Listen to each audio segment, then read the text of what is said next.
지환님의 커리어 패스를 간단하게 설명해 주실 수 있나요? 현대자동차에 신입사원 입사를 해서 4년 정도 다니고 지금 구글에 와서 얼마 전에 6년을 채웠습니다. 구글에 다니면서 가장 크게 배운 게 있다면 어떤 건 것 같으세요? 우리나라 사람들, 그리고 저도 그렇지만 되게 픽스 마인드셋이 많아요. 그러니까 무슨 말이냐면은 내가 대학을 가요? 그러면은 그 대학의 어떤 순위나 이런 걸로 향후의 삶을 결정지어 버리고, 근데 여기서 되게 느낀 거는 뭐 예를 들어서 뭐 A라는 사람이 B라는 사람의 쫄병이었는데, 근데 15년 후에 A라는 사람이 갑자기 창업해가지고 큰 회사가 돼서 엑짓하고 나와서 엄청난 부자가 되는 일들이 여기서는 이렇게 좀 가끔씩 일어나다 보니까 모든 상태라는 게 고정된 게 아니구나. 사람들이 이게 좀 막 역전이 계속 일어나고 누군가는 성장하고 누군가는 덜 성장하는 게 당연한 거구나, 이런 거를 사람들이 많이 체득을 한 것 같아요. 그러면 이런 포인트에서 궁금한 게 미국에 오기 전에 가졌던 환상과 막상 겪어보니 느꼈던 현실의 그런 차이가 있다면 어떤 게 있을까요? 미국이랑 한국이랑 되게 비슷해서 환상이 깨진 게 있어요. 그러니까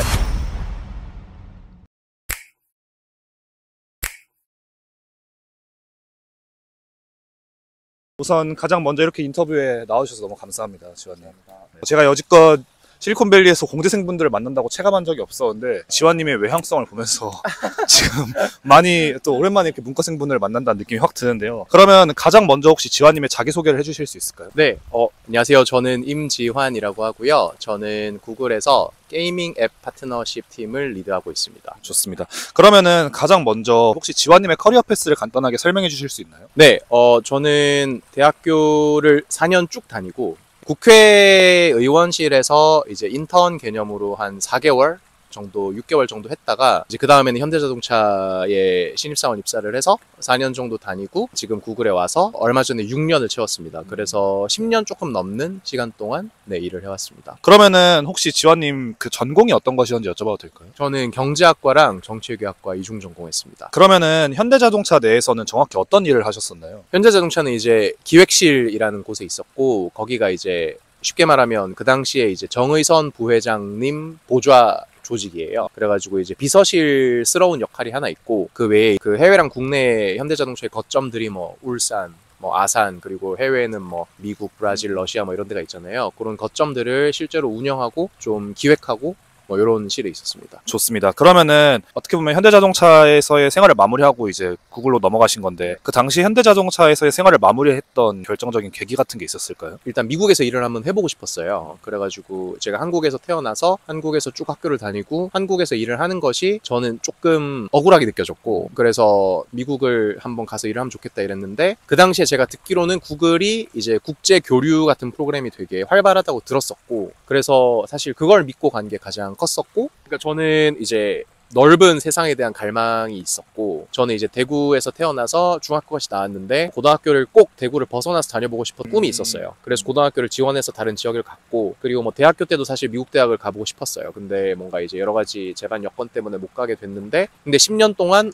내가 언젠가는 한국 밖에 나가봐야지 이런 생각을 계속 가지고 있다가 30 넘어서 이제 실현할 수 있는 기회가 온 거죠. 그래서 저는 계속 뭔가 새롭고 더 넓고 이런 거에 대한 갈망은 있었던 것 같고, 그렇게 해가지고 종국에 네가 뭘 하고 싶은데 이런 거에 대해서는 아직도 대답을 잘 못하겠는데, 어쨌든 뭔가 계속 새롭고 좀 더 내가 봤을 때 우와 저건 뭐지? 저거 한번 해보고 싶다, 이런 거를 나 자신한테 주는 삶을 살아보고 싶다, 이런 게 있어서 그때도 아마 그런 생각으로 결정했던 것 같습니다. 그러면은 지환님 아까 뭐 간단하게 얘기는 해주셨지만 지금은 무슨 일을 하시나요? 네, 저는 그래서 지금은 저희가 미국 앱 개발사들 중에서 크게 말해서 이제 게임 개발사들이 있고 게임이 아닌 이제 넌게임 개발사들이 있는데, 저는 이제 게임 개발사들과의 어떤 파트너십을 맡아서 하고 있습니다. 그래서 쉽게 아실 만한 예로는 뭐 EA 같은 거 있죠. 그런 회사들도 저희 파트너 중에 하나고, 블리자드, 액티비전 블리자드 킹 이런 회사일 수도 있고, 뭐 슈퍼셀일 수도 있고. 근데 이제 미국에 있는 회사들은 주로 뭐 이렇게 카드나 퍼즐, 보드게임 이런 게 많아요. 그래서 저희는 그런 회사들이 많습니다. 좋습니다. 그러면은 또 다음으로 궁금한 부분이, 지환님이 구글에 다니면서 가장 크게 배운 게 있다면 어떤 건 것 같으세요? 제가 이거를 얼마 전에 공유할 기회가 있었는데, 이거 되게 저한테 되게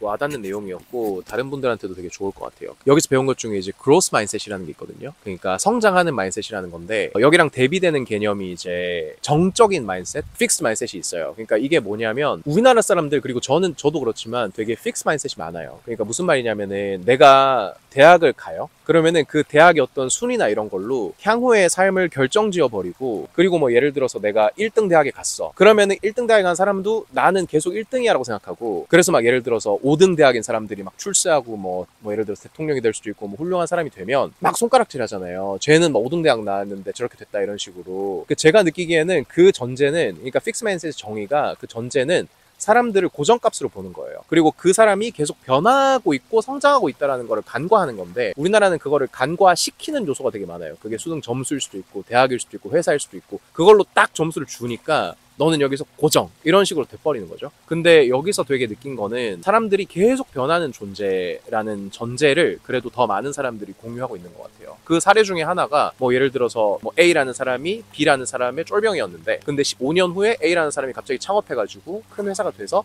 엑시트하고 나와서 엄청난 부자가 되는 일들이 여기서는 이렇게 좀 가끔씩 일어나다 보니까, 아, 모든 상태라는 게 고정된 게 아니구나, 이런 거를 이제 체험할 수 있는 기회가 사람들한테 많았던 것 같고, 그리고 뭐 이제 그런 것도 있죠. 대학이 워낙 다양하니까 대학을 이렇게 순위를 짓기도 어려울 뿐더러 조금 더 못한 대학을 나왔다고 해서 막 기죽을 필요 없이 열심히 하면은 또 더 높은 자리 올라가고, 이런 케이스들이 또 계속 많이 생기니까 사람들이, 아, 이게 좀 막 역전이 계속 일어나고 누군가는 성장하고 누군가는 덜 성장하는 게 당연한 거구나, 이런 거를 사람들이 많이 체득을 한 것 같아요. 이게 왜 중요하냐면, 이거는 픽스 마인드셋을 가진 사람은 잘 돼도 되게 안 좋은 결과로 이어지는 경우가 많은 것 같아요. 그리고 저도 그런 함정에 빠졌다고 생각을 해요. 그러니까 좋은 대학이나 좋은 고등학교 가면은, 아, 나는 여기서 이제 고정이라고 생각하면 그만큼 노력을 덜 하게 되죠. 그리고 제가 뭐 대학을 다닐 때든 고등학교를 다닐 때든 그런 친구들이나 저 자신 포함해서 너무 많이 봤어요. 그래서 이게 아마 구글에서 그런 가치를 실천하고 그런 거를 매일매일 실천하는 사람들을 몇 명 봐서, 물론 여기서도 그런 사람들이 다수는 아니지만 그런 사람들을 몇 명 봐서 그게 저한테는 되게 울림이 있었고, 그리고 향후에 혹시라도 한국에 돌아가더라도 그런 마인드셋을 계속 유지하면서 살고 싶다.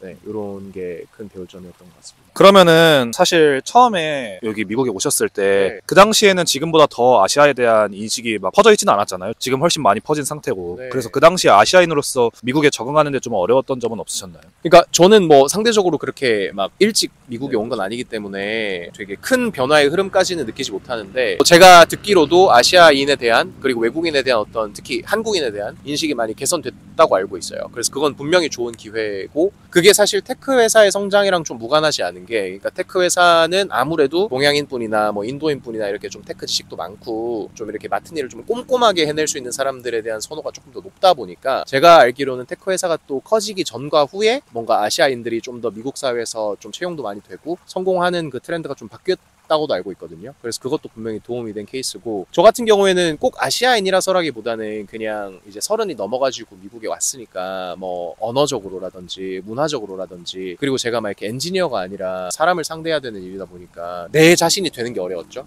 그러니까 되게 한국에서는 좀 뭐 외향적이고 뭐 밝고 사람들과의 뭐 대화를 주도하고 이런 성격이었는데, 여기서는 아무래도 그렇게까지 하기가 어려우니까 그런 내적 갈등이 막 30 넘어가지고 내가 이러고 왜 있지? 이런 생각이 많이 들어서 되게 힘들었던 것 같고, 지금도 그거는 사실 매일매일 유효한 일인데, 근데 또 돌이켜보면은 사실 그런 고통이 없으면은 내 상황이 안 나아지죠. 그렇습니다. 그러면은 사실 제가 보기에 지금 지환님은 네. 굉장히 엑스트로버트하고 또 자신감 있게 말씀을 하시는 것 같은데, 네. 말씀해 주셨듯이 처음에는 또 그런 모습이 아니었을 수도 있잖아요. 네. 미국에 처음 왔을 때는. 네네네. 만약에 진짜 처음에는 좀 그렇지 않았다면 어떻게 이렇게 외향적으로 바뀌시고 다시 제 모습을 찾을 수 있게끔 극복하셨던 것 같으세요? 그러니까 제가 만약에 한국에서 제가 할 수 있는 모습이 뭐 외향적이고 자기주도적이고 이런 모습이 100이라고 하면은, 제가 뭐 예를 들어서 처음 왔을 때는 뭐 20, 30이었을 거고, 지금도 저는 뭐 한 60 이렇다 생각해요. 그래서 계속 조금씩 갈 길이 많이 남은 거죠. 그래서 그건 진짜 계속 자기와의 싸움이고, 가장 큰 거는 시간이 해결해 주는 것 같고, 시간이 지나면은 내 주변에 있는 사람들도 많이 알게 되고, 내가 부담스러워했던 사람들이랑도 좀 친해지게 되고, 이러다 보니까 자연스럽게 풀리는 게 사실 제일 큰 팩터고, 그 외에는 뭔가 이제 본인이 스스로 노력하고 좀 더 이제 뭐,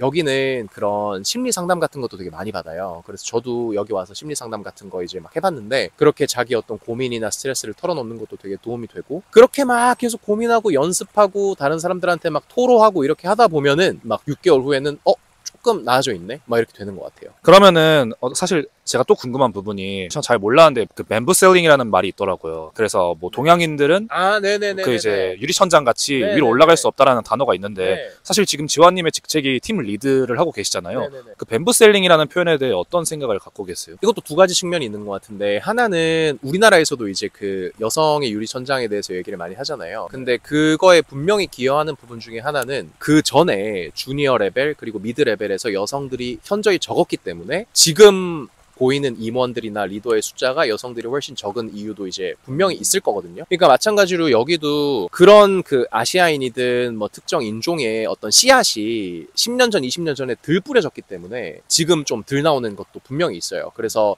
아마 시간이 지나면은 이 문제는 좀 조금씩 더 개선될 거라고 생각하고, 지금도 뭐 VP나 디렉터 레벨에 뭐 동양인 분들이 꽤 계시거든요. 없진 않아요. 근데 또 이제 다른 측면은 말씀하신 대로 동양인들이 일반적으로 조금 더 샤이하고 자기 자랑과 자기 표현에 조금 더 이제 자기 검열이 많고 또 막 이렇게 좀 덜 활발하고, 또 당연한 거죠. 이쪽에 대한 문화나 어떤 언어에 대한 이해도가 좀 더 떨어지니까. 그래서 분명히 조금 불리한 입장에 있는 거는 맞고, 그리고 특히 저처럼 이제 영업이나 사람 상대하는 일에서는 그런 모습이 좀 더 보이는 것도 맞아요. 그래서 이거는 본인의 선택인 것 같은데, 이 분야에서 정말 노력해가지고 이 사람들을 이제 이기겠다 이런 마음으로 가거나, 아니면은 제 생각에 이제 인도 분들이 하신 어떤 루트는 유창한 영어 실력과 뛰어난 어떤 공학적인 지식을 활용해서 뭔가 제품이나 엔지니어링 쪽을 통해서 이제 CEO 자리에 오르잖아요. 그래서 그런 길도 사실 이제 한국인들이나 동양인들이 오히려 다른 세그먼트를 공략하는 것도 좋은 전략이 되지 않을까, 이런 생각입니다.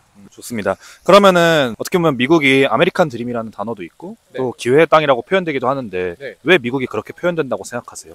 이거 제가 되게 좀 말씀드리고 싶은 부분인데, 미국이 기회의 땅인 거는 확실히 맞아요. 근데 그게 이제 이유가 몇 가지 있는데, 가장 큰 거는 양이에요. 그러니까 사람이 정말 많고 회사도 정말 많고, 회사가 진짜 우리가 알고 있는 회사뿐만 아니라 정말 이제 마을마다 있는 소기업들 그리고 자영업들도 되게 많고, 그런 회사들이 계속 성장하고 뭐 작아지고 뭐 없어지고 생기고 이런 게 되게 많기 때문에 그만큼 채용에 대한 수요도 많고 계속 새로운 사람이 필요한 게 미국의 되게 큰 특징인 것 같아요. 그리고 이제 그렇게 큰 나라들은 되게 많지만 여기는 산업도 계속 크고, 그리고 상대적으로 이민에 좀 열려있고 이러다 보니까 사람들이 계속 들어와서 그 잡을 찾고 이 땅에 정착하는 게 어떻게 보면 미국이 가지고 있는 이 선순환 모델이고, 그런 측면에서는 미국은 항상 사람이 필요한 것 같아요. 그래서 자기 각 나라에서 똑똑했던 사람들은 들어와서 자기 실력을 발휘할 수 있는 분야가 그리고 기회가 어디든지 있고, 그러니까 그건 무슨 말이냐면은 그만큼 사람이 많고 기회가 많고 헤드카운트가 많고 이런 게 이 개인이나 그리고 개인이 어떤 꿈을 이루는데 미치는 영향이 되게 크다. 그래서 정말 이 큰 회사들이 많이 생기고 나라가 경제적으로 부강해지는 게 개인한테 이렇게 영향이 크구나, 이런 생각을 많이 하게 됐어요. 그럼 정치학적 관점에서 또 해석을 하신 걸 수도 있네요. 네네. 뭐 진짜 이거 조금 더 들어가서 말씀드리면, 한국은 내가 왜 이렇게까지 일해야 되지? 이런 생각이 또 드는 경우들이 많잖아요, 누구나. 근데 반대로 생각하면은 큰 회사들이 존재하기 때문에 내가 그만큼 보호받으면서 생활을 영위하고 그런 불만을 가질 수 있는 거기도 하죠, 반작용으로 봤을 때. 근데 여기는 그런 회사들이 되게 여러 개 있다 보니까 그만큼 기회나 어떤 그렇게 할 수 있는 여지가 많아지는 것 같아요. 좋습니다. 그러면은 또 궁금한 부분이, 실리콘밸리 회사들이 전 세계적인 경제 패권을 잡아냈고 또 네. 세계를 제패한 부분도 맞다고 생각하거든요. 네. 그래서 어떤 비결들이 좀 실리콘밸리에 있는 회사들이 그런 경쟁에서의 패권을 가질 수 있게 만들었던 것 같으세요? 되게 심오한 질문이네요. 문돌이가 답하기 어려운 질문인 것 같은데, 그러니까 회사마다 조금 다르긴 하겠지만 그냥 큰 틀에서, 그리고 좀 이제 이 사회과학적인 관점에서 봤을 때는 이 도시나 이 지역이 되게 거대한 연구단지 같이 되어 있잖아요. 그래서 이제 뭐 스탠포드가 있고 버클리가 있고, 그리고 구글이라는 회사도 스탠포드 박사 과정에 있던 사람들이 그 검색 알고리즘을 만들다가 그거를 제품화 시킨 거고, 실제로 이 지역에 대학에서 뭔가 연구를 하다가 아니면은 이제 학교 내에서 창업을 했다가 큰 회사가 된 케이스들이 되게 많잖아요. 그래서 제가 생각하기에는 이 연구의 기능과 그리고 기업의 기능 그리고 투자의 기능, 이런 게 한 지역에 이제 몰려 있고, 그리고 그걸 되게 장려하는 문화고, 그리고 대학을 막 1학년, 2학년 때부터 막 창업하거나 새로운 프로덕트를 만드는 사람들이 있고, 그래서 그 주변 사람들이 그걸 보고 나도 해보고 싶다, 이런 어떤 그 관심을 갖게 되고, 그러니까 모든 게 다 맞물려서 시너지가 이루어지는 그런 되게 이 지역의 복합체적인 성격, 이런 게 제일 중요한 요인 중 하나가 아닌가 싶어요. 그리고 이제 아까 말씀드린 이제 이민자들한테 이제 친화적이라는 것까지 포함해서 뭐 해외에서 오는 석사, 박사 과정생들, 그리고 창업하러 오는 또 해외 사람들, 이런 사람들이 다 어우러지다 보니까 사실 큰 회사가 이렇게 또 기술 혁신적인 회사들이 생길 수 있는 여건이 되게 잘 조성되어 있다. 이게 제가 와서 많이 느낀 지점입니다. 근데 사실 제가 지환님의 얘기를 들으면서 좀 인상적인 부분은, 네. 요즘 제가 느끼기에는 이 사회적 분위기가 결국 우리의 삶은 태어나는 순간 정해진다라는 말이 좀 되게 정형화돼 있고, 우와. 이게 맞는 말이다라고 네, 느껴지는 네, 것 같고, 그리고 어떻게 보면 어떤 부모님 밑에서 태어났고 어떤 네. 환경에서 태어났느냐가 결국 너의 순위를 결정하고 너의 인생을 결정한다라는 느낌이 있는데, 네. 사실 지환님도 어떻게 보면 정말 좌절을 했다면 그렇게 느낄 수도 있는 상황이라고 네. 지금 표현해 주신 것 같은데, 네, 네, 그걸 네. 다 극복해 나가신 것 같거든요. 네. 어떤 것이 도대체 도대체 그렇게 극복해 나가는 원동력을 만든 것 같으세요? 근데 너무 좋은 질문이시다. 요즘에 그런 어떤 관념이 네. 많다는 거는 뭐 EBS 다큐멘터리나 이런 걸 통해서 좀 알고 있어요. 근데 일단 뭐 이렇게 말하면 제가 너무 나이가 있어 보이지만 뭐 20년 전 막 이럴 때는 제가 학교 다닐 때는 그래도 그런 어떤 관념이 좀 덜했던 것 같고요. 일단 그래서 뭔가 열심히 하면 뭐 서울이든 해외든 가서 너가 열심히 할 수 있어. 이런 좀 희망적인 마인셋이 그때만 해도 좀 있었던 것 같고, 그리고 그냥 개인적으로는 그냥 억울하잖아요. 그냥 저는 고등학교 가서 저희 고등학교에 낸 등록 학비가 제가 대학교 때 내는 것보다 비쌌어요. 그 정도로 좋은 학교를 다녔는데 제가 느끼기에는 그 친구들 대비해서 막 제가 막 되게 떨어지거나 이럴 이유는 없단 말이죠. 근데 어쨌든 그 친구들은 막 방학 때 해외 가고 막 골프 치러 다니고 이런 게 있으니까 내가 노력하면은 막 아주 못할 정도의 그건 아닐 것 같은데, 그러면은 좀 열심히 해보는 게 가치 있고 재밌지 않나? 그냥 이런 생각을 어릴 때 많이 했던 것 같아요. 그래서 그런 마인셋이 사실 제일 중요했던 것 같고, 근데 저는 지금 이제 말씀하신 그 문제의식에 조금 동의는 하는 게, 요즘은 그런 차이가 너무 크죠. 너무 크고, 그리고 그렇게 좀 역전할 수 있는 기회나 이런 것도 되게 적어지고, 그래서 저는 그런 어떤 고통이나 그런 마음에 대해서는 사실 공감하는 바가 크긴 합니다. 그러면 이런 포인트에서 궁금한 게, 미국에 오기 전에 가졌던 환상과 막상 겪어보니 느꼈던 현실에 그런 차이가 있다면 어떤 게 있을까요? 미국이랑 한국이랑 되게 비슷해서 또 환상이 깨진 게 있어요. 그러니까 회사라는 게 되게 비슷한 것 같아요. 그러니까 회사라는 거는 구조가 있고 매니저가 있고 디렉터가 있고 이렇기 때문에 어떤 목표가 있으면은, 그러니까 시키면 해야 되는 문화는 어딜 가나 있다라는 거를 좀 깨달았고, 오히려 제가 뭐 한국 대기업에서 좀 느꼈던 문화들이 꽤 많이 있습니다. 그래서 그런 거는 또 미국이 막 자유의 나라고 막 큰 형님이 오셔도 막 What's up 막 이러고 이럴 줄 알았는데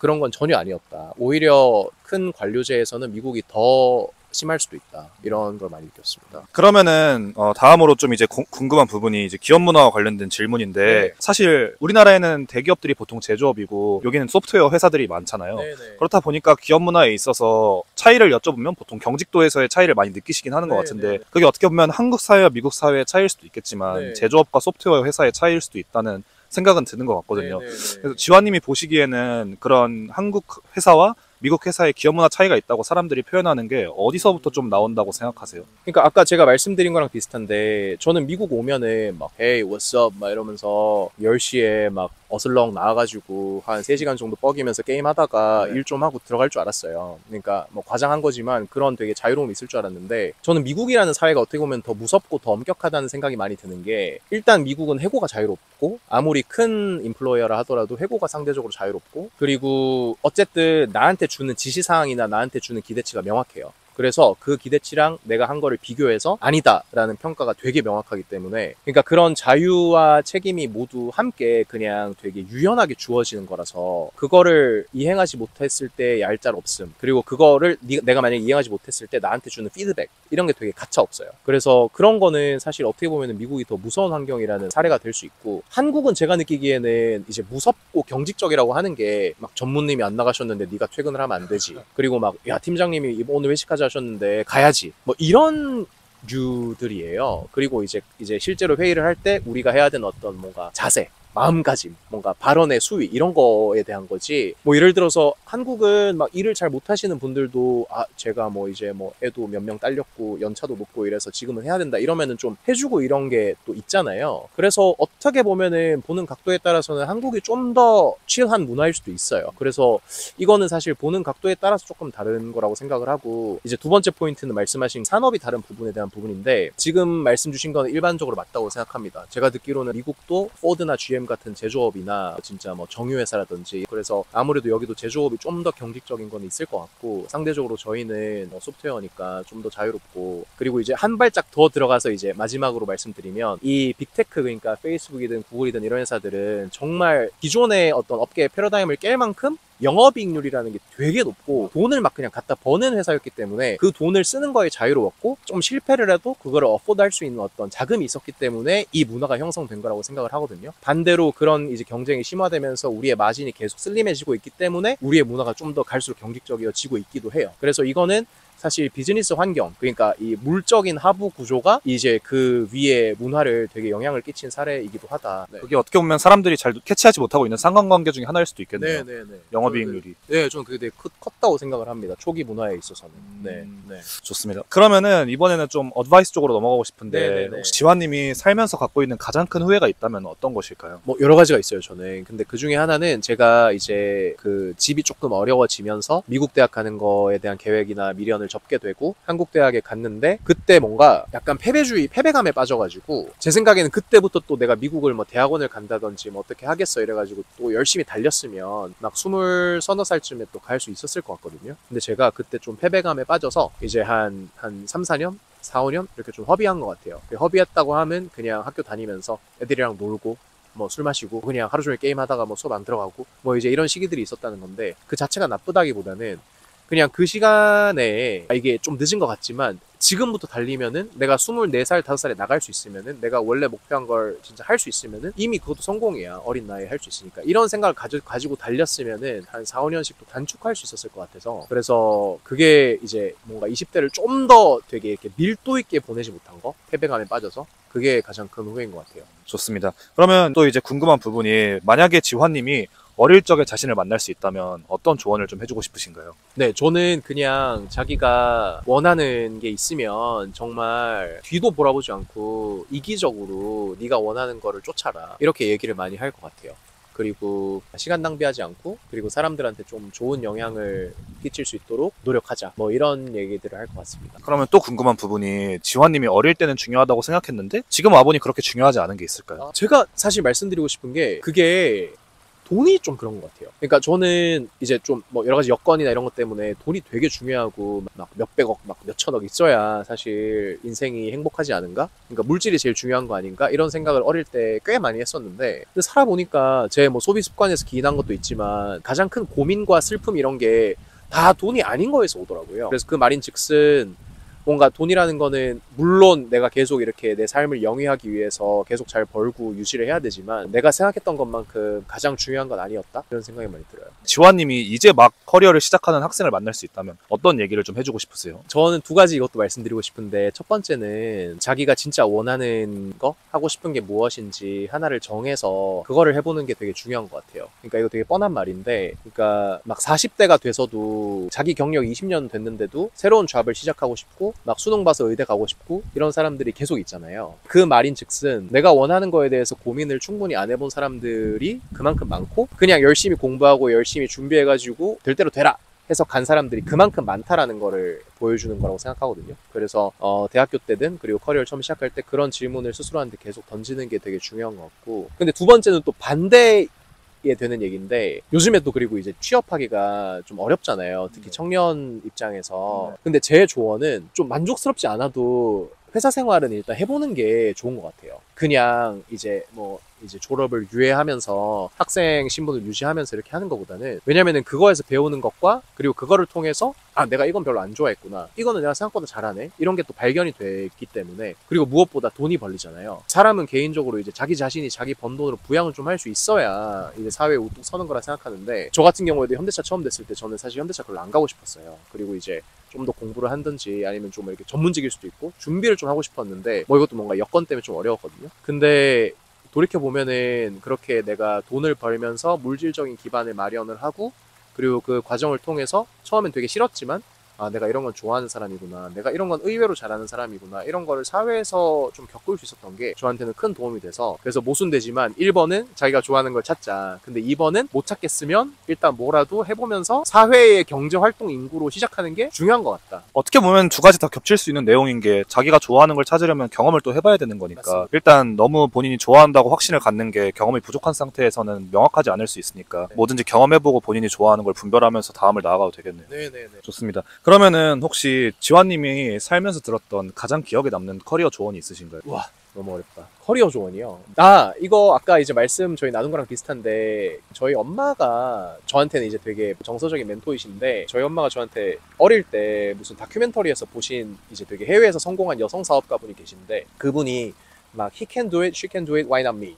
막 이런 거를 계속 어릴 때부터 되뇌이면서 살아가지고 성공을 이제 이역만리 땅에서 하셨다고 하더라고요. 그래서 저는 근데 그거를 이제 뭐 10살? 전후로 그 얘기를 들었는데 그게 되게 마음에 많이 남아가지고, 그래서 이제 제가 처음에 얘기한 거랑 좀 연결되는데, 뭘 하든지 간에 좀 그런 마인드셋으로 이걸 한 사람이 저기도 있고 여기도 있고 저기도 있는데 왜 내가 그걸 못할 거라고 생각하냐, 이런 마음가짐을 가지고 구글에 도전할 수도 있고 해외 나가는 거에 도전할 수도 있고 뭐 이렇게 해봤던 것 같아서, 그게 저한테는 제일 중요한 어드바이스였던 것 같습니다. 좋습니다. 그러면은 이제 커리어와 관련된 마지막 질문으로, 테크 회사만 살아남는다는 분위기가 나오고 있고 또 개발자들을 많이 채용하고 있는 요즘, 네. 사실 문과 학생들을 만나다 보면 좀 자신감을 잃기도 하고 네. 전공을 공대 쪽으로 갈아타야 하나 고민도 많이 하고 있고 수그러든 모습을 많이 보여주는 것 같은데, 네. 사실 문과 학생의 입장이시고 또 실리콘밸리에 계신 입장으로서 네. 좀 그냥 문과 학생들에게 해주고 싶은 얘기가 있으신가요? 이과로 빨리 갈아타는 거 좋은 것 같아요. 이제 그 말씀 왜 드리냐면, 공대생들은 세일즈라든지 뭐 제품이라든지 이런 문과적인 걸로 쉽게 나아갈 수 있는데, 반대는 되게 어려워요. 그래서 진짜 꼭 굳이 공대로 전과라든지 이런 게 아니더라도 뭐 진짜 뭐 이중전공일 수도 있고, 아니면 그냥 이제 번외로 공부를 하고 뭐 지식을 쌓고 이렇게 할 수 있잖아요. 그리고 그거를 어딘가에 좀 잘 만들어 놓으면, 여기서는 그래도 뭐 PM 자리나 이런 게 열렸을 때 뭐 내가 세일즈로서 경력이 좀 있으면은 또 어플라이는 해볼 수 있거든요. 그래서 그런 공대로 전과할 수 있으면 제일 좋고, 그게 아니면은 그런 지식과 그런 경험과 그런 공부를 많이 해놓는 게 사실 되게 중요한 것 같다. 저도 그런 걸 많이 느껴요. 왜냐면 저는 사실은 이제 컴퓨터를 어릴 때 되게 막 열심히 또 막 공부하고 이런 시절이 있었어요. 그래서 그게 지금도 도움이 많이 된다고 느끼는데, 그래서 이 테크 시대가 만약에 지금 말씀하신 것처럼 갈수록 테크 회사만 살아남는 그 환경이 된다면, 분명히 문과생 중에서도 테크에 대한 이해가 높은 사람들을 선호는 분명히 할 거예요. 그래서 그거를 제쳐놓고 다른 거에 하는 거는 사실 좀 자기 기만이다. 그건 핵심이기 때문에 더 갈수록 해야 되고, 거기에 뭐 이제 뭐 회계라든지 막 법률이라든지 그런 전문적인 것까지 들어가면 더욱 좋겠지만, 그게 아니라면 내가 가는 회사에 대한 그 테크에 대한 지식은 깊고 넓을수록 좋다. 이런 생각이 듭니다. 이게 마치 좀 예를 들어보면, 지금 들으면서 생각나는 게, 네. 문과라고 해서 문과를 버리라는 게 아니라 기술을 등한시하지 말라는 의미로 좀 들리는 것 같네요. 문과를 버릴 수 있으면 좋은데 그게 안 되는 경우가 많으니까. 그쵸, 그쵸. 네, 그래서 이제 플러스 알파로 익히면 좋을 것 같다. 아, 네네네. 좋습니다. 그러면은 또 궁금한 부분이, 사람들이 본인의 연봉을 높이기 위해서 되게 많은 노력을 하는데, 좀 연봉을 높이기 위해서는 어떤 노력을 해야 한다고 개인적으로 생각하세요? 저는 그것도 되게 어려운 질문인 것 같은데, 제가 일단 뭐 연봉이 높지 않아서. 근데 저는 개인적으로는 돈을 중요한 KPI로 정해본 적은 없었던 것 같아요. 그러니까 무슨 말이냐면, 내가 그래도 그 시점에 재밌는 걸 계속 하면 돈이 어느 정도 벌렸고, 그래서 하다 보니까 지금 그냥 뭐 나쁘지 않은 수준으로 벌 수가 있게 되었고, 다만 이제 두 가지만 첨언하면, 첫 번째는 어쨌든 그 시대나 그 상황에서 중요하다고 생각되는 기술들, 그러니까 지금 같은 경우에는 뭐 AI 활용하는 거나 뭐 챗GPT나 이런 에이전트들 활용하는 거, 이런 거 있잖아요. 그런 거를 계속 좀 따라가면서 익히려고 하는 거는 최소한으로 우리가 해야 되는 부분이 아닐까 생각이 들고, 두 번째는 그냥 소비 습관이 되게 중요한 것 같아요. 왜냐면 저는 이제 어릴 때 뭐 여러 가지로 좀 여건이 안 좋은 일이 있어가지고, 저는 소비를 사실 좀 진짜 안 하려고 하는 편이거든요. 그리고 뭐 저는 이제 특정 뭐 차량들을 한국에서도 그렇고 여기서도 몰고 있는데, 저랑 비슷하게 벌거나 저랑 비슷한 회사를 다니는 친구들 중에서 저 같은 차를 모는 친구는 없어요. 그러니까 이제 무슨 말이냐면은, 저는 버는 것보다는 사실 훨씬 적게 써야 된다고 생각하는 사람이라서, 그런 습관이 있으면 얼마만큼의 돈을 버는지랑 상관없이 그냥 되게 안심하고 안정적인 생활을 할 수 있지 않을까, 이렇게 생각합니다. 그러면은 돈을 벌 때 연봉을 높이는 것만이 중요한 게 아니라, 네. 자본을 축적하는 방법에 있어서도 다양한 것들을 알아야 될 필요가 있다고 생각하는데, 네네. 어릴 적에 지환님에게 돈에 대한 조언을 해줄 수 있다면 무슨 얘기를 해주고 싶으세요? 근데 제가 진짜 몰랐던 건데, 이것도 공유를 드리면 좋을 것 같은데, 그 연금이 진짜 중요한 것 같아요. 그러니까 우리가 얘기하는 국민연금 이런 거 말고도 한국에도 사적연금, 뭐 IRP라든지 퇴직연금 이런 게 이제 있는데, 거기 이제 많은 돈을 이제 저축을 하시면 나중에 은퇴해서 진짜 막 한 달에 막 600, 700씩 이렇게 타시는 분들이 있다고 하더라고요. 그리고 그분이 되게 좋은 회사를 다닌 게 아니에요. 그래서 그만큼 자기가 미리 미래를 준비하는 돈을 해놓으면, 제가 이제 몰랐는데 50, 60살이 금방 올 것 같은 느낌이에요. 제가 35이 되다 보니까. 그래서 이게 진짜 20대 때는 거기다가 돈을 왜 박지? 이렇게 생각했는데, 지금 와보니까 10년이 훌쩍 지나버리니까 와, 이거 금방 오겠구나, 이런 생각이 들어서 그런 연금 제도를 활용하는 거 되게 중요한 것 같아요. 그게 또 왜 이런 말씀 드리냐면, 미국 사람들이 되게 막 주식 투자하고 이럴 것 같잖아요. 근데 미국 사람들이 연금 진짜 많이 해요. 그리고 실제로 이제 구글 같은 경우에는 연금에 이제 넣을 수 있는 한도를 다 넣으면은 그거에 비례해가지고 구글에서 더 넣어주는 이제 제도가 있어요. 우리나라 국민연금 이제 50대 50 하는 거랑 비슷하게. 그래서 사람들이 여기는 그 연금은 다 맥시마이즈를 하는 편이에요. 대부분 하는 편이거든요.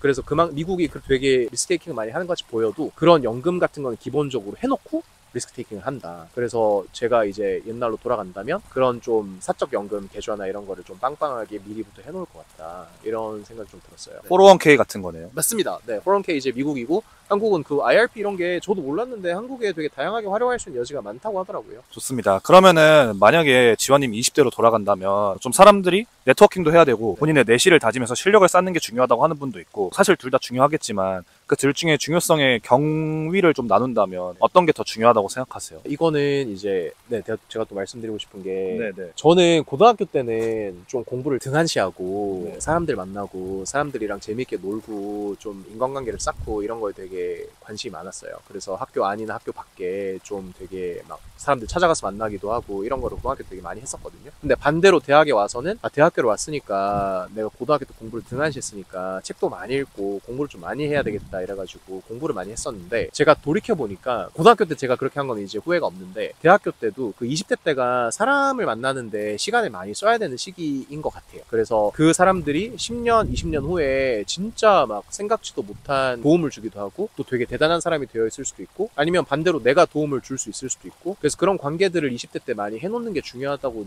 느끼거든요. 그리고 그 관계를 기반으로 30대, 40대 인간관계들이 또 생기기도 하는 것 같아요. 그래서 20대 때는 그런 인간관계 스킬을 많이 쌓고 또 그 사이사이에서 어떤 그 인간관계 내에서도 그런 기술들이 있잖아요. 이 자리를 어떻게 하면 좀 더 부드럽게 만들 수 있냐라든지 좀 뭐 다양한 사람들한테 발언권을 좀 이렇게 나눠준다든지 자연스럽게 이게 되게 공식적이어 보이지만 우리가 일상적인 캐주얼한 관계에서도 그런 역할을 하는 사람들이 또 있거든요. 그래서 그런 소프트 스킬을 많이 20대 때 갖췄으면은 30대 때 좀 그런 노력들이 좀 더 편해지지 않았을까? 이런 생각이 들어서 20대 때는 뭐 결론적으로 둘 다 중요한데 할 수 있으면은 그런 인간관계 같은 소프트 스킬에 좀 많이 투자하면은 그게 좀 남는 자산이 되는 것 같다? 이런 생각이 듭니다.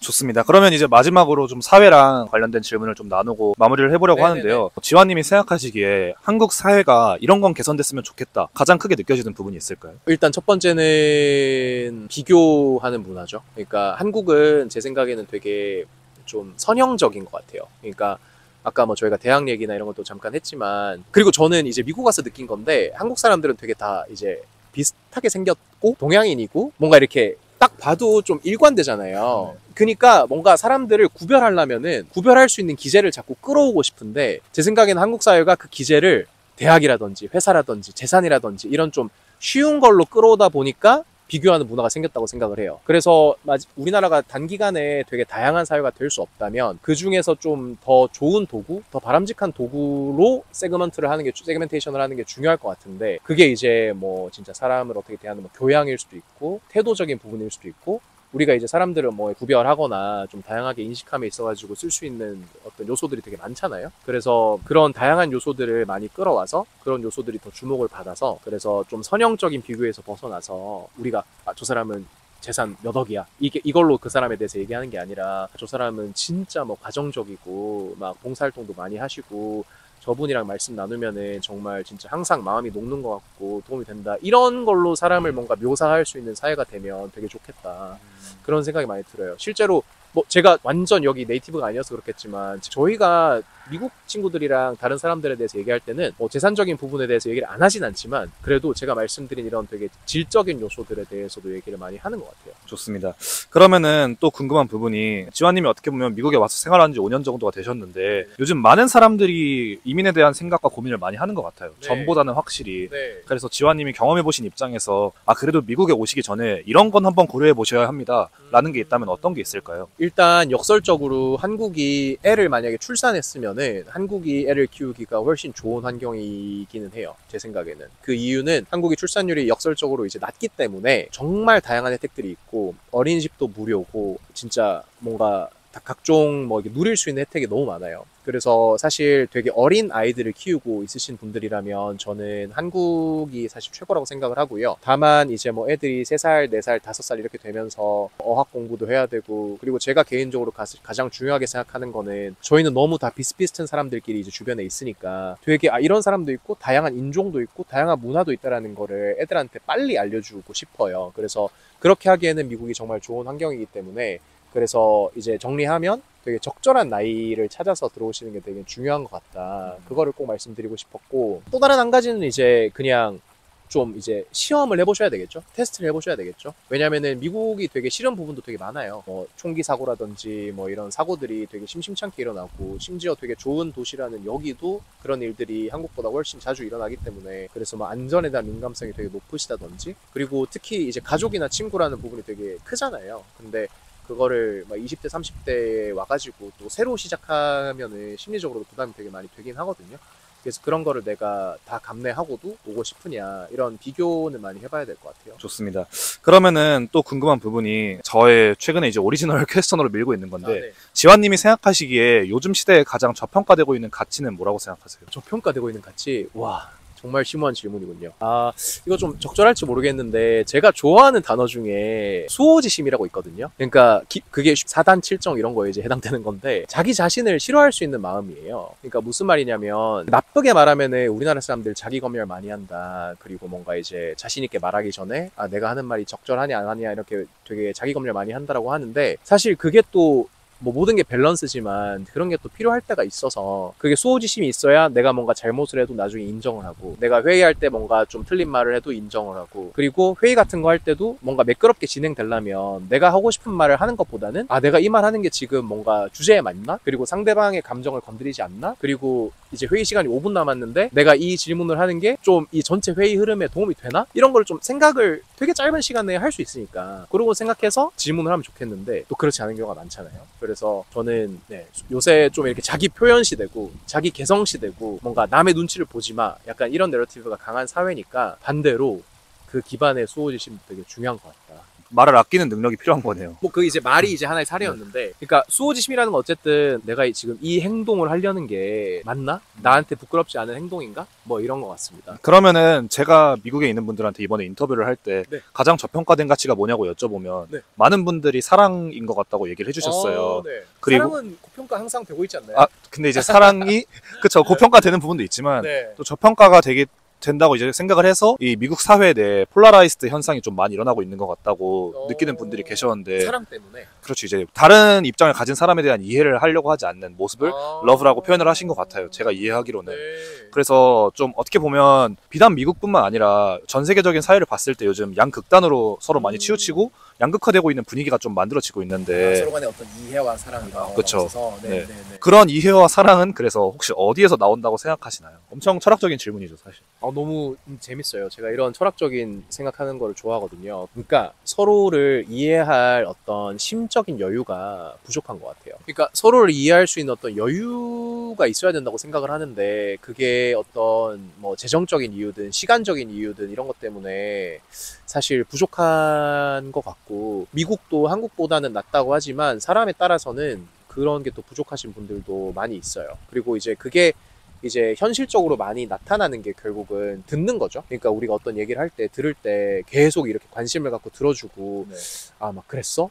그러면 뭐 어떻게 되는데? 이렇게 좀 이렇게 관심을 가져주는 게 중요하잖아요, 대화를 할 때. 근데 그렇게 안 하는 분들도 미국에도 되게 많거든요. 그래서 그런 게 결국은 듣기를 소홀히 한다는 거는 그만큼 다른 사람들의 어떤 말이나 생각과 감정에 관심이 적다는 거고, 그게 결국은 내가 내 삶만 더 잘 살면 되지, 이런 가치관으로 이어질 거고, 그래서 뭔가 이제 서로 간의 사랑과 이해가 부족해서 양극화라든지 양극단으로 가는 이제 요인이 되는 것 같은데, 그래서 가장 근본에 있는 거는 그냥 서로를 이해하고 듣고 싶은 그런 마음, 듣고 이해하려는 마음, 그런 게 부족한 게 좀 근본적인 원인이 아닐까 생각합니다. 너무 좋은 얘기 해주셔서 감사합니다. 그러면 이 부분을 넘어서 혹시 지환님이 어릴 적에 자신한테 사랑에 대한 조언을 하나 해줄 수 있다면 어떤 사랑이요? 얘기를 해주고 싶으세요? 사랑이라는 것이 부끄러움이 없는 것인 것 같아요. 그러니까 무슨 말이냐면, 저는 연애를 할 때 제 어떤 자존심이라든지 부끄러움이라는 거를 내세우는 게 연애에 되게 장애물이 된다고 생각하거든요. 그리고 지속 가능하지 않게 하고. 근데 제가 저희 와이프랑 결혼을 하고 이렇게 오랫동안 저희가 이제 막 10년이 넘었는데 이렇게 이제 유지가 될 수 있었던 건 제가 이제 와이프가 너무 좋아서 저는 와이프 앞에서는 뭔가 제 자존심이라든지 뭔가 부끄러움이라든지 이런 거에 대해서 그냥 생각을 안 했어요. 그냥 뭐 예를 들어서 와이프가 저한테 헤어지자고 한 적 없지만 헤어지자 하면은 막 진짜 막 무릎 꿇고 막 빨가벗고 막 이렇게 할 수 있을 만큼 그런 생각을 갖고 있었어요. 그래서 사랑에 대해서 하고 싶은 말은 내가 정말 사랑하고 내가 좋아하는 사람이 있으면은 나중에 망신스러울 거 걱정하지 말고 그냥 부끄러움과 자존심을 다 버리고 올인하면은 종국적으로 나한테 좋은 것 같다 이런 생각입니다.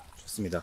그러면은 정말 딱 하나만 더 여쭤보고 싶은 게 네. 혹시 지환님은 물론 시기가 좀 다를 수 있겠지만 요즘 사회의 20대들은 결혼에 대해서 좀 많이 망설이고 네. 또 육아나 출산에 대해서도 망설이는 케이스가 많은데 네. 어떻게 보면 다 경험하신 분이잖아요. 그래서 혹시 지환님은 결혼을 결심하게 된 계기가 어떻게 됐어요? 그러니까 결혼이라는 거는 저는 이렇게 생각했어요. 저희 와이프랑 연애를 한 것은 진짜 제가 와이프를 너무 사랑했기 때문에 그리고 너무 좋아했기 때문에 했던 결정이었고 결혼이라는 거는 앞으로 60년 동안 70년 동안 모든 이 세상에서 펼쳐질 수 있는 사적인 일이든 공적인 일이든 이런 거를 함께 해 나가겠다라는 약간 파트너십 같은 개념이라고 생각했어요. 그러니까 좀 더 뭔가 일 같은 느낌이죠. 제가 이런 말씀을 왜 드리냐면 결혼을 하면은 진짜 그게 재정적인 걸 수도 있고 가족에 대한 걸 수도 있고 인생의 중요한 결정들을 함께 해야 되기 때문에 연애라는 거는 정말 사랑의 감정으로만 할 수 있지만 결혼이라는 거는 어떻게 보면은 되게 작은 회사를 같이 꾸려가는 그런 느낌이라고 생각해요. 그래서 이 사람이 진짜 내가 믿을 수 있고 그런 결정들을 막 내 회계장부를 다 열어주면서 같이 결정할 수 있는 사람인지를 확인해야 결혼을 할 수 있다고 생각을 하고 저는 그래서 와이프랑 내가 이제 90살, 100살이 될 때까지 와이프랑 내가 하나의 어떤 작은 회사 그리고 그 회사를 계속 이렇게 같이 5대5로 운영해 나가고 싶은 마음이 있었기 때문에 결혼이라는 제도에 진입을 한 거다. 저는 이렇게 생각하거든요. 그래서 모르겠어요. 지금 20대 분들 입장에서는 그게 다른 제도라고 생각하실 수도 있으니까 그 어떤 판단은 본인의 몫인 것 같은데 결혼이라는 어떤 제도가 가지는 그리고 우리 사회에서 가지는 의미는 믿을 만한 파트너와 우리가 궁극적으로 오너십을 갖는 비즈니스를 하는 것이다. 이렇게 생각합니다. 좋습니다. 그러면은 이제 좀 지환님의 10년 후에 자신에게 편지를 하나 쓸 수 있다면 어떤 우와, 얘기를 해주고 싶으세요? 편지요. 10년 뒤에 너가 지금 목표하고 있는 곳이라든지 목표하고 있는 상황에 도달해 있는지 궁금하고 10년이란 기간 동안 네가 충실히 한 만큼 10년 후에 그 결과가 이제 나타나 있을 테니까 그걸 겸허하게 받아들이고 그 과정에서 열심히 했고 후회가 없다면 또 그 자체가 행복이 되는 거니까 거기에 대해서 만족을 했으면 좋겠고 그리고 언제든지 가장 중요한 거는 가족들과 나의 어떤 건강과 행복 이런 거니까 항상 그게 제일 중요한 가치라는 거를 잊지 말고 그 가치가 있는 위에서 다른 거를 계속 해 나갔으면 좋겠습니다. 좋습니다. 그러면은 마지막으로 그냥 지환님이 딱 한 문장으로 지금 지환님의 꿈을 설명해 주실 수 있나요? 꿈은 행복과 사랑과 여유입니다. 좋습니다. 네. 그러면 다시금 인터뷰 받아주셔서 감사하고 오늘은 이 정도로 인터뷰를 마무리하도록 하겠습니다. 너무 감사합니다, 지환님. 감사합니다. 네, 감사합니다. 너무 재밌었어요. 너무 고생하셨습니다. 근데 제가 너무 이렇게 네. 장황하게 말씀드렸는데 전혀 하나도 당황하지 않았어요. 근데 너무 능숙하시다. 넥스트 유퀴즈가 되는 거 아닐까요? 아, 그럼 이제 지금은 이 목표가 이거를 이제 그냥 꾸준히 하시는 게 어떤 목표이신가요? 잠깐! 영상을 마치기 전에 한 가지만 꼭 전달드리고 싶습니다. 오늘 영상 속 이야기와 같이 글로벌을 꿈꾸고 있지만 개인적 환경에 따라서 도전을 망설이고 계시는 분들이 있을 것 같은데요. 사실 이런 분들을 지원해주는 프로그램은 많지만 그 중에 한 가지를 오늘 소개해드리려고 합니다. 이름은 경기 청년 사다리 프로그램인데요. 올해 모집은 아쉽게도 마감됐지만 공고일 기준으로 경기도에 거주 중인 19세에서 39세 청년이라면 누구든 지원이 가능한 프로그램입니다. 그래서 미국, 영국, 호주, 싱가포르, 캐나다, 프랑스, 중국 등 정말 전 세계 다양한 대학에서 3-4주간 연수를 받을 수 있는 정말 좋은 기회인데요. 이 프로그램과 관련한 더 자세한 내용은 고정 댓글에 남겨둘 테니 혹시 다음 기회를 노리는 분들이 계시다면 참고 부탁드립니다. 오늘 영상도 좋은 영감이 되셨기를 바랍니다. 감사합니다.